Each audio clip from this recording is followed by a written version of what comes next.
이어서 해병대 최상병 사건 수사 외압 의혹과 관련해 MBC가 단독 취재한 내용을 전해드리겠습니다.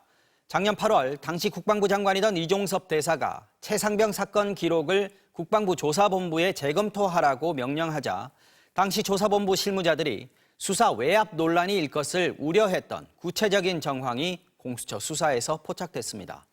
과거 김관진 전 장관의 사이버 사령부 댓글 조작 외압 사건처럼 될 수 있다고 걱정하는 내용의 문자 대화를 확보한 겁니다.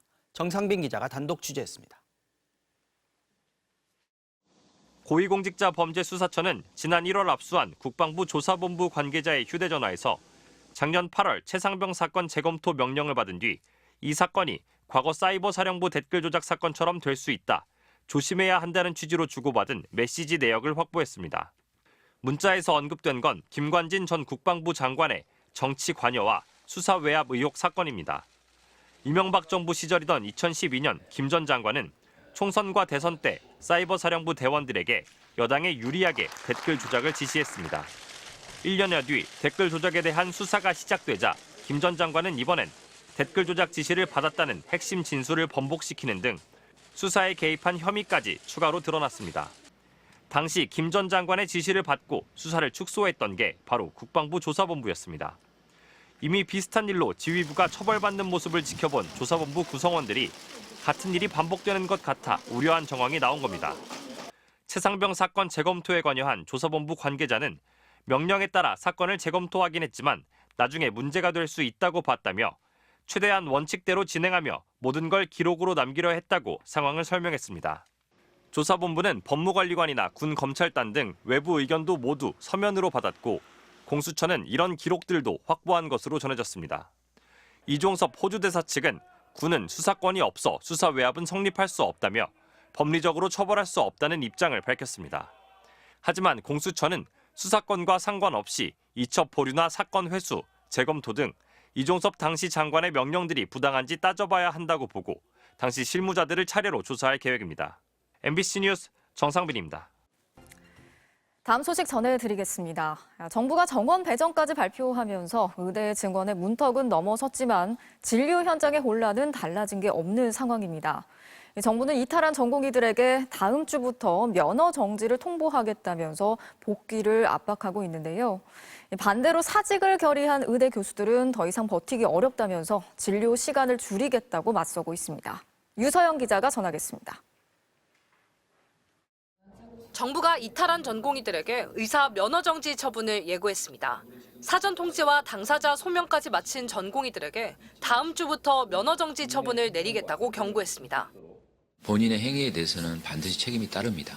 그 기한을 넘겨서 복귀를 하는 경우에도 처분은 불가피하다. 정부는 동시에 전공의들의 처우 개선을 위한 토론회를 열었습니다. 주당 80시간이 넘는 근무 시간과 낮은 보상 체계를 개선하겠다는 겁니다. 하지만 당사자인 전공의들은 참석하지 않았습니다. 근무 시간 단축 그리고 앞서 말씀해 주신 전공의 1인당 입원 환자 수라든지 이런 것들에 대해서 개선을 해나가도록 하겠습니다. 지금껏 의료 현장을 지켜온 의대 교수들은 진료 시간 단축을 선언했습니다.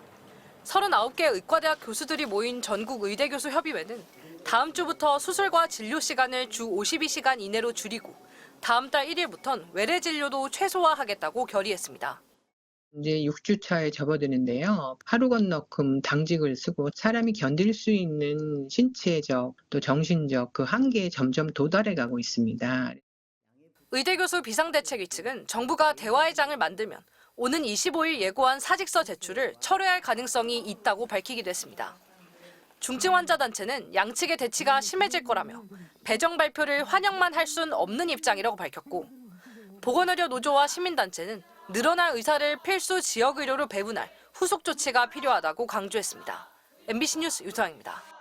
박용진 의원을 꺾고 서울 강북을에서 공천을 받은 민주당 조수진 후보가 변호사 시절 성범죄 가해자를 변호하면서 2차 가해가 될 수 있는 주장까지 한 것으로 확인돼 논란이 일고 있습니다.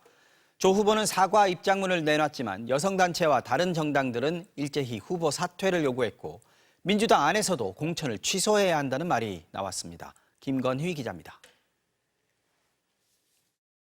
지난해 9월 서울고등법원은 초등학생을 성폭행한 혐의로 징역 10년을 선고받은 태권도장 관장의 항소를 기각했습니다. 재판 과정에서 이 관장의 변호인은 성폭행으로 질병까지 걸린 아이에게 다른 사람에게 옮았을 수 있다며 특히 아버지에게 피해를 당했을 수 있다고 주장했습니다. 변호인은 조수진 변호사, 민주당 서울 강북을 후보였습니다. 피해자의 인격을 침해하고 명예를 손상하는 그런 취지의 주장이다라는 점에서 심각한 문제가 있다라고 생각합니다. 조수진 변호사는 앞서 총선 출마를 선언하며 본인을 인권 변호사라고 했습니다. 조 변호사 같은 사람이 지금 지원을 해야 지금 뭐 비명이네, 친명이네 하는 게 가라앉고 조 변은 그냥 개혁 인사 아니냐, 인권 변호사 아니냐, 정말 적임자다. 하지만 성폭력 혐의 피의자가 유리한 판결을 받을 수 있는 비결을 조언하는 등 가해자 편에 섰던 여러 건의 변호 활동이 논란이 됐습니다. 성폭행 피해자가 즉각 알리지 않았다며 피해자답지 않았다고 몰아세우기도 했던 것으로 전해졌습니다. 피해자다움은 성범죄 가해자들이 내세우는 전형적인 2차 가해입니다. 속지 않은 마음으로 즉각 후보에서 사퇴해야 합니다. 이 정도면 성폭력 피해자들의 눈물 위에 우뚝 선 반인권 변호사 아닙니까? 한국여성정치네트워크도 민주당의 전략이 반인권 반여성이 아니라면 공천을 즉각 취소하라고 비판했습니다.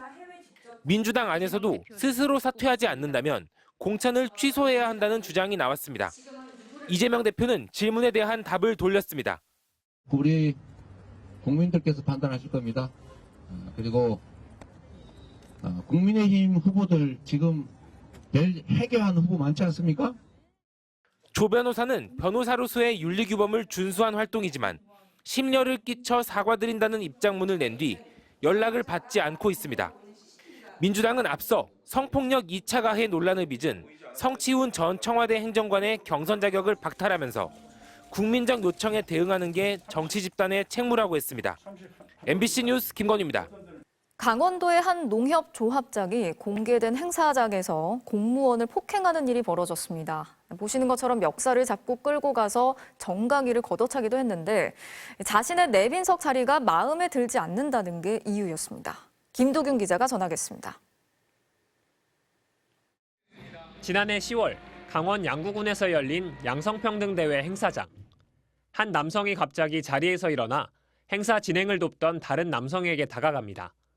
그러더니 멱살을 잡고 구석으로 끌고 갑니다. 끌려가던 남성이 저항하자 배를 때릴 것처럼 위협을 가합니다. 끌려간 남성은 양구군 6급 공무원. 이 공무원을 끌고 간 남성은 해당 지역 농협 조합장이었습니다. 농협 조합장은 자신의 내빈석 자리가 마음에 들지 않는다며 안내하던 공무원의 멱살을 잡고 정강이도 걷어찼습니다. 당시 행사장에는 양구군에서 함께 공무원으로 근무하는 이 공무원의 딸도 함께 있었습니다.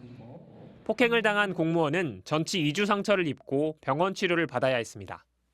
내가 이제 생활해왔던 어떤 공무원으로서의 자괴감 같은 게 이제 자존심 같은 게 확 무너지는 그러한 심정이었고. 이 농협조합장은 사건 발생 나흘 뒤 양구군 홈페이지에 사과문을 올리고 폭행 사실을 인정했습니다. 사려 깊지 못한 행동에 반성한다면서 폭행당한 공무원과 가족들에게 용서를 구한다고 썼습니다. 해당 지역 공무원 노조가 조합장을 공무집행방해와 상해 혐의로 고발했고 경찰은 이 사건을 기소 의견으로 검찰에 송치했습니다. 공무원에 대한 폭력은 이미 사회적 문제로 인식될 만큼 빈번한 일이 되고 있다. 이에 대해 해당 농협 조합장은 피해자가 사과를 받아주지 않아 아직 만나지 못했다며 검찰 수사 결과를 기다리고 있다고 말했습니다. 공무원 노조는 법적 조치와 별개로 조합장의 진정성 있는 사과와 자진 사퇴를 촉구했습니다. MBC 뉴스 김도균입니다.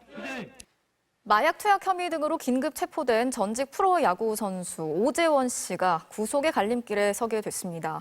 오 씨는 일부 혐의를 인정했는데 구속 여부는 이르면 오늘 안에 결정될 것으로 보입니다. 조희영 기자가 취재했습니다. 지난 2007년 프로야구 두산 베어스에 입단한 오재원 선수는 세 차례 한국 시리즈 우승 트로피를 들어 올렸습니다. 지난 2014년 인천 아시안게임과 2015년 프리미어 12에서는 태극마크를 달았고 지난 2022년을 끝으로 은퇴를 한 뒤 해설위원을 하다가 현재는 야구 교실을 운영하고 있습니다. 성공한 야구 선수였던 오재원 씨는 이틀 전 필로폰 투약 혐의 등으로 경찰에 긴급 체포돼 오늘 구속 심사를 받기 위해 법원에 나왔습니다.